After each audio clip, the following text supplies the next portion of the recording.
Sejak dulu, sebenarnya aku selalu berusaha mengingatkan suamiku agar sesekali kami pulang ke rumah orang tuanya. Bukan karena aku ingin terlihat sebagai menantu yang baik saja, tapi lebih karena aku merasa itu memang kewajiban kami. Bagaimanapun juga, mereka adalah orang tua yang sudah membesarkan suamiku sampai seperti sekarang. Namun, setiap kali aku membahas hal itu, jawabannya selalu sama. "Nanti aja ya, jauh, capek di jalan," katanya singkat. Awalnya aku mengerti. Rumah orang tuanya memang berada di pulau lain, harus ditempuh dengan perjalanan darat panjang lalu menyeberang laut. Berbeda dengan rumah orang tuaku, yang hanya beberapa jam saja dari kota tempat kami tinggal. Akhirnya, setiap ada waktu libur, kami selalu pulang ke rumah orang tuaku. Tahun demi tahun berlalu begitu saja. Tanpa terasa, sudah 5 tahun kami menikah. Dan selama itu pula, kami tidak pernah sekalipun pulang ke rumah mertuaku. Sampai suatu malam, tiba-tiba suamiku membicarakan hal itu lagi. "Aku kepikiran terus, sayang," katanya pelan. Aku yang sedang merapikan pakaian langsung menoleh. "Kepikiran apa, Mas?" Dia tidak langsung menjawab. Wajahnya terlihat lebih serius dari biasanya. "Kita sudah lama banget gak pulang ke rumah bapak sama ibu," ucapnya pelan. Lalu dia menatapku dalam. "Dan kita juga belum punya anak." Kalimat itu membuatku terdiam. Sejenak, suasana kamar terasa hening. Aku tahu maksudnya. Sudah 5 tahun kami menikah. Tapi sampai sekarang kami belum juga dikaruniai momongan. Kami sudah mencoba berbagai cara, tapi hasilnya masih sama. Aku takut. Jangan-jangan ini karena kita jarang pulang, jarang silaturahmi. Lanjutnya, aku menarik nafas panjang, mencoba menenangkan diri. "Ya udah, kalau kamu mau, kita pulang," jawabku akhirnya. Dan malam itu, keputusan pun dibuat. Kami berangkat beberapa hari kemudian, tepat menjelang liburan akhir tahun. Suamiku meminjam mobil kantor agar perjalanan kami lebih leluasa. Aku sempat menyarankan naik bus saja supaya tidak capek menyetir, tapi dia menolak. "Lebih enak bawa mobil sendiri, kita bisa santai di jalan," katanya. Aku hanya mengangguk. Pagi itu sebelum berangkat, aku sudah bersiap dengan pakaian yang menurutku paling nyaman, sweater dan celana jeans panjang. Perjalanan jauh biasanya bikin badan pegal, jadi aku memilih yang simpel saja. Namun saat melihatku, suamiku langsung menggeleng. "Jangan pakai itu." Aku mengernyit. "Loh, kenapa?"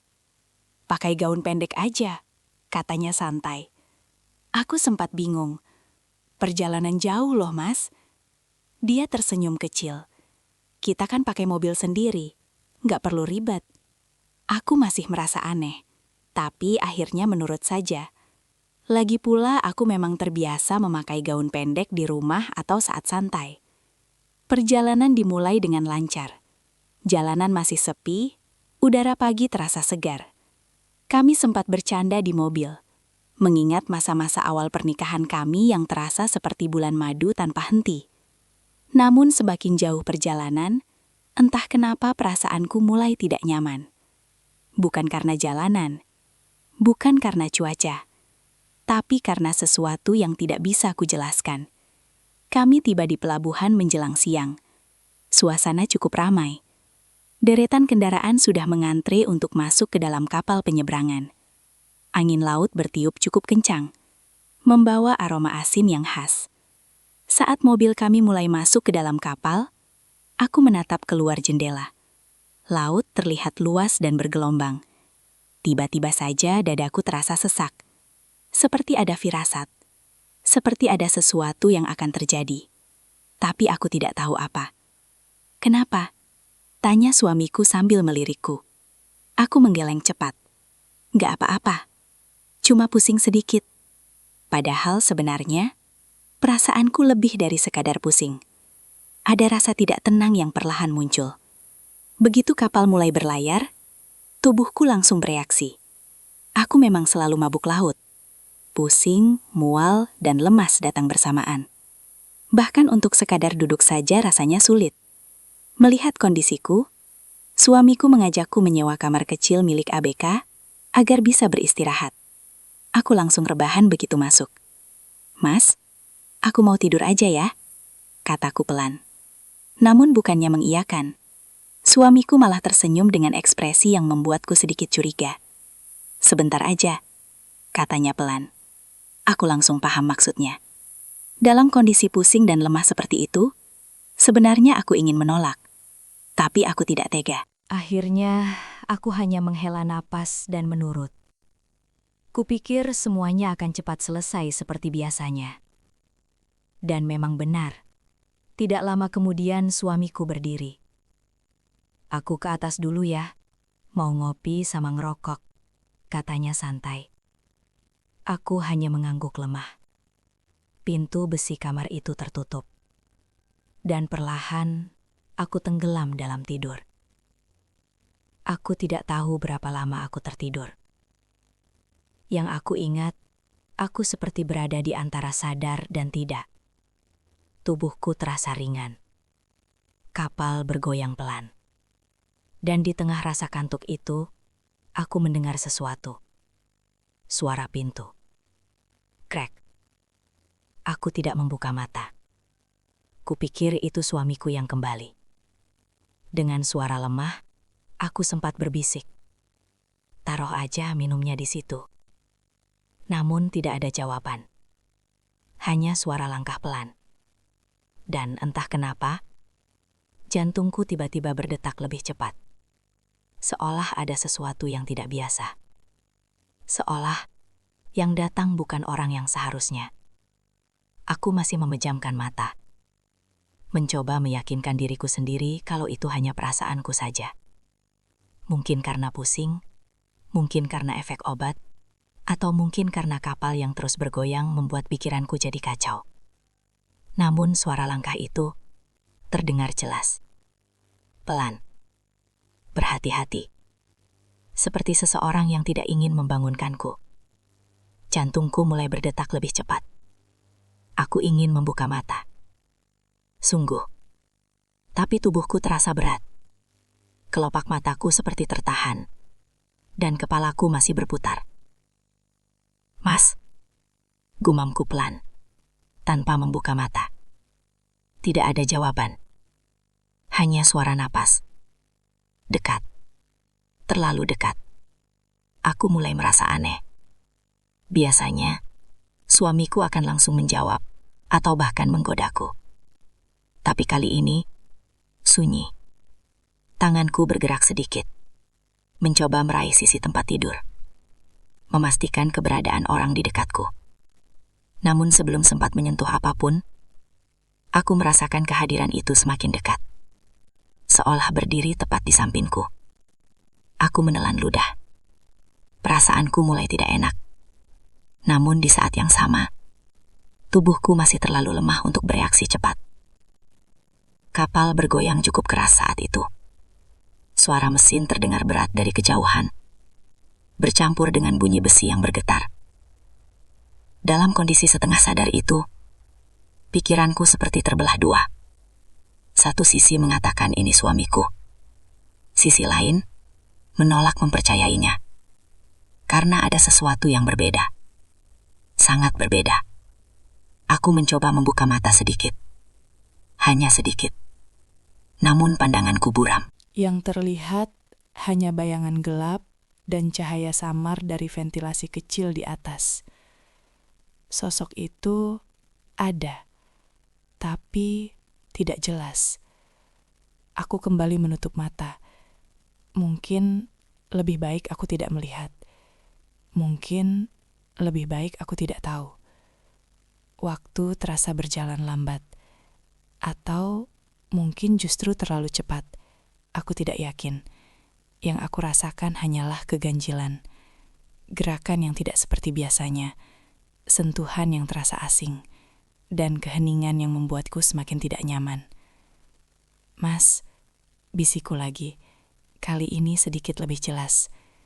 Namun lagi-lagi tidak ada jawaban. Hanya napas itu. Dekat, berat, dan entah kenapa membuat bulu kuduku meremang. Dalam hati aku mulai panik. Tapi tubuhku tidak bisa bergerak, seperti terjebak, seperti terikat dalam keadaan antara sadar dan mimpi. Aku ingin bangun, aku ingin melihat, aku ingin memastikan, tapi aku tidak bisa. Dan justru di saat itulah, aku menyerah, aku berhenti melawan, aku membiarkan semuanya terjadi, entah karena lelah, entah karena pusing, atau karena aku sendiri tidak yakin dengan kenyataan yang sedang terjadi. Beberapa saat kemudian, semuanya berhenti. Sunyi, hanya suara kapal yang masih bergemuruh. Aku masih memejamkan mata, takut untuk membuka, takut melihat sesuatu yang tidak ingin kulihat. Lalu aku mendengar suara langkah lagi, menjauh, pelan, diikuti suara pintu besi yang terbuka, krek, dan kemudian tertutup kembali. Aku sendirian lagi. Beberapa detik, atau mungkin menit, aku tetap diam, mencoba mengumpulkan kesadaran, mencoba memahami apa yang baru saja terjadi. Namun semakin aku mencoba berpikir, semakin kabur semuanya.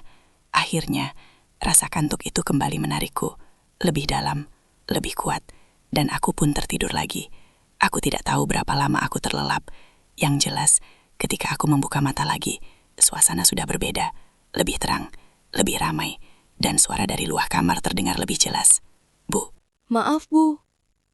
Suara itu membuatku terkejut. Aku langsung bangun. Di depan pintu, berdiri seorang pria muda berseragam ABK. Wajahnya bersih. Posturnya tegap. Dan tatapannya, entah kenapa terasa aneh saat menatapku. Maaf, Bu. Kapalnya sudah mau sandar, katanya sopan. Aku masih mencoba mengumpulkan kesadaran. Suami ibu sudah menunggu di mobil, lanjutnya. Aku hanya mengangguk pelan. Namun saat mataku bertemu dengan matanya, ada sesuatu yang membuat dadaku berdebar. Seperti aku pernah merasakan kehadiran itu. Aku segera berdiri, merapikan gaun yang sedikit kusut dan rambutku yang berantakan. Perasaanku campur aduk. Malu, bingung, takut. Semua jadi satu. Terima kasih ya, Mas, kataku pelan. Dia hanya tersenyum. Senyum yang sulit kuartikan. Saat aku keluar dari kamar itu, aku sempat menoleh sebentar. Menatap tempat di mana aku tadi tertidur. Tempat di mana sesuatu mungkin terjadi, atau mungkin tidak. Dan saat itulah, perasaan aneh itu kembali muncul, lebih kuat dari sebelumnya. Bahwa apa yang terjadi tadi, bukan sekedar mimpi. Langkah kakiku terasa berat saat meninggalkan kamar itu. Entah kenapa, setiap langkah seolah membawa pikiranku kembali ke dalam ruangan sempit yang barusan kutinggalkan. Aku mencoba bersikap biasa, berjalan seperti tidak terjadi apa-apa. Padahal, di dalam kepalaku, semuanya berputar. Lorong kapal terasa lebih ramai sekarang. Beberapa penumpang mulai bersiap turun. Suara petugas terdengar dari kejauhan, memberi aba-aba bahwa kapal akan segera bersandar. Aku berjalan pelan menuju parkiran kendaraan. Dan di sana, aku melihat suamiku. Dia sudah duduk santai di kursi pengemudi. Mesin mobil menyala. Tangannya memegang rokok. Dan dari wajahnya, tidak ada yang aneh. Sama sekali tidak ada. Seolah sejak tadi dia memang tidak kemana-mana. Aku membuka pintu mobil dan langsung masuk. Lama banget, sayang, katanya sambil tersenyum ringan. Aku menatapnya sekilas.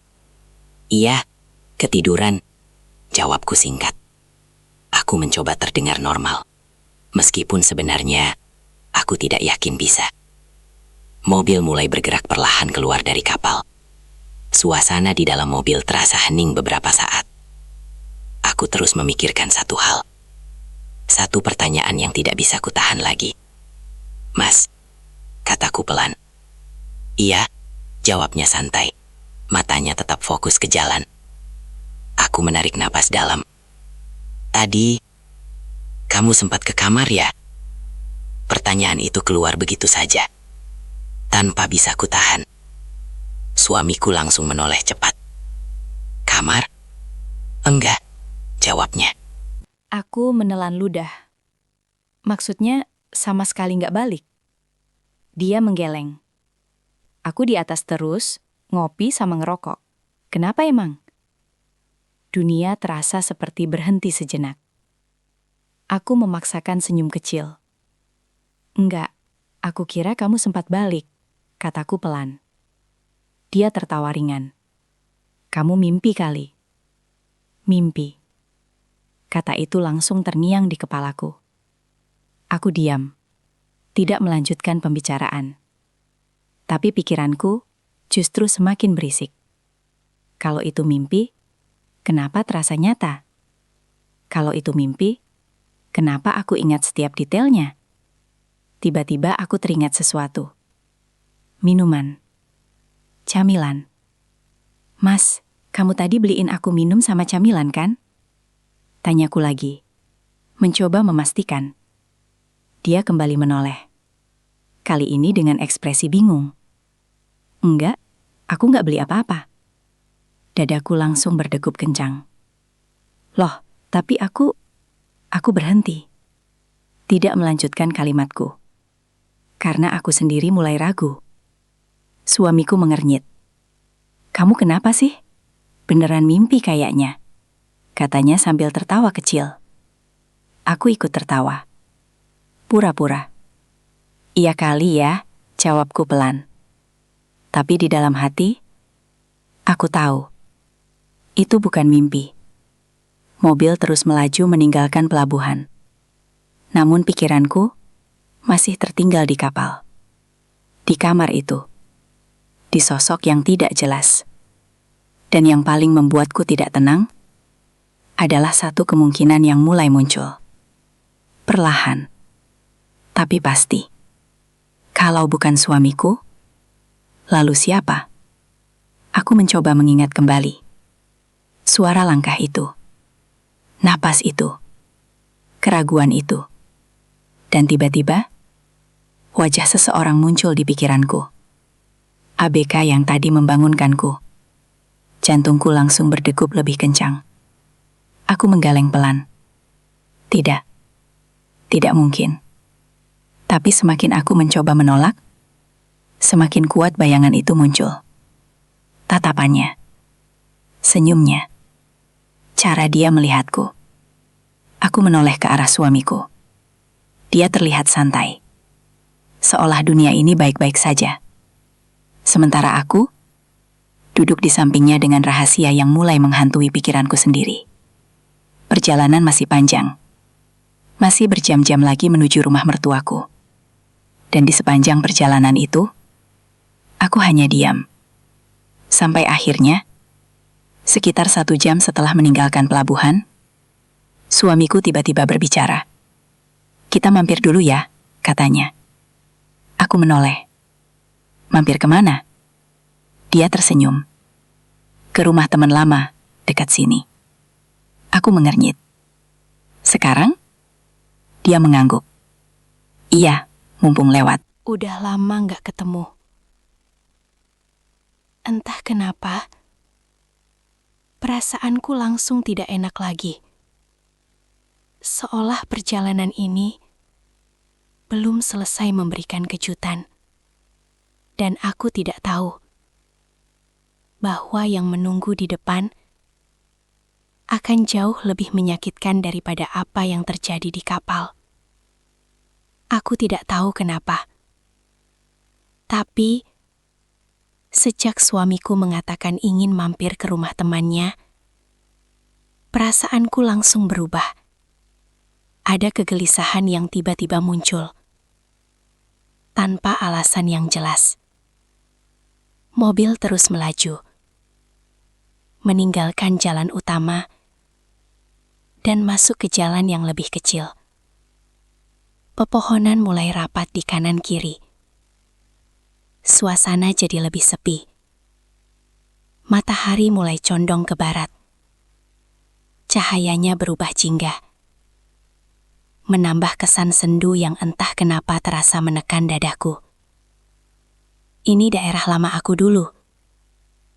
kata suamiku tiba-tiba. Aku hanya mengangguk. Tidak banyak bicara. Beberapa menit kemudian, mobil berhenti di depan sebuah rumah yang cukup besar. Halamannya luas, dipenuhi pohon buah. Di teras depan, terlihat beberapa pria sedang duduk santai sambil tertawa. Begitu melihat mobil kami, salah satu dari mereka langsung berdiri. "Woi, gila kau!" teriaknya sambil tertawa lebar. Suamiku langsung turun dari mobil. Mereka berpelukan erat. Seperti sudah lama sekali tidak bertemu. Aku ikut turun pelan. Pria itu menatapku, lalu tersenyum ramah. "Ini pasti istrimu ya?" katanya. Aku mengangguk kecil. "Iya, Bang." "Masuk, masuk. Kebetulan kali kau datang," katanya bersemangat. Suasana di teras cukup ramai. Ada beberapa teman lain yang ikut bergabung. Tawa mereka pecah. Obrolan terasa akrab. Seperti tidak ada jarak meskipun sudah lama tidak bertemu. Namun aku justru merasa asing. Aku duduk sebentar di pinggir, mencoba menyesuaikan diri. Tapi karena semua yang hadir adalah laki-laki, aku jadi tidak enak. Aku menoleh ke suamiku. "Mas, aku ke belakang dulu ya," kataku pelan. Dia hanya mengangguk tanpa benar-benar memperhatikanku. Terlalu asyik dengan obrolannya. Aku berjalan masuk ke dalam rumah. Suasananya cukup sepi, rapi, tapi terasa kosong. Seperti rumah yang tidak benar-benar dihuni dengan hangat.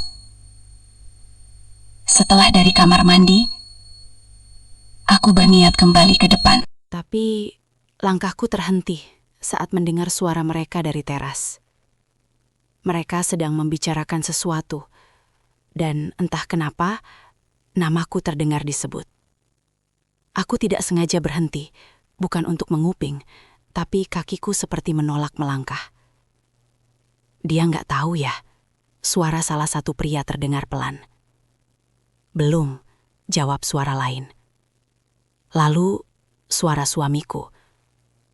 "Udahlah, itu kan masa lalu," katanya sambil tertawa kecil. Masa lalu? Tentang apa? Jantungku mulai berdegup. Kasihan juga sih, dulu Mira sampai kayak gitu. Suara lain kembali terdengar. Nama itu, Mira. Aku langsung menegang. Entah kenapa, nama itu terasa asing, tapi juga mengganggu. "Udahlah, jangan dibahas lagi." Suara suamiku terdengar lagi, kali ini sedikit lebih serius. Tapi justru itu membuatku semakin penasaran.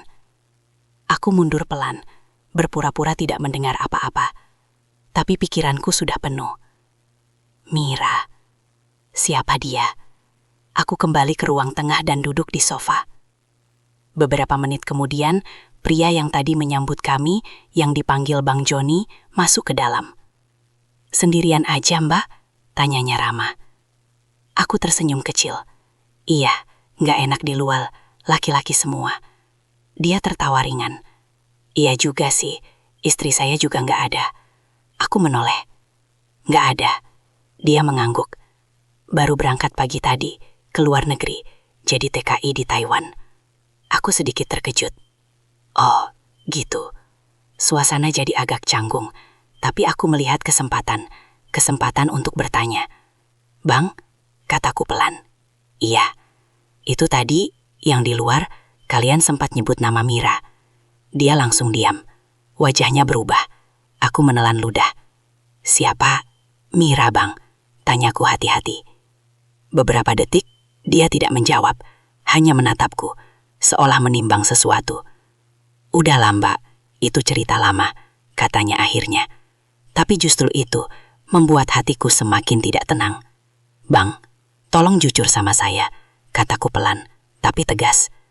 Dia menghela napas panjang, duduk di kursi di depanku, lalu menatapku dalam. "Kalau saya cerita, Mbak jangan marah ya," katanya pelan. Dadaku langsung berdebar. "Apa, suami saya ada hubungannya sama Mira?" tanyaku tanpa basa-basi.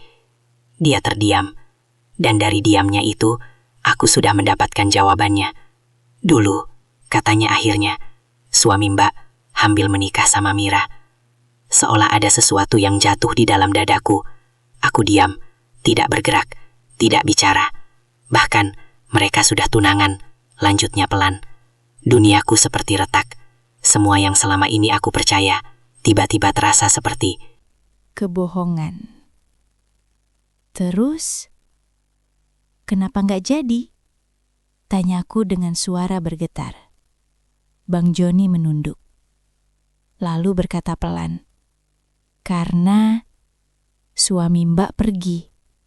Dan saat itulah aku sadar bahwa luka yang selama ini tidak pernah aku tahu baru saja mulai terbuka.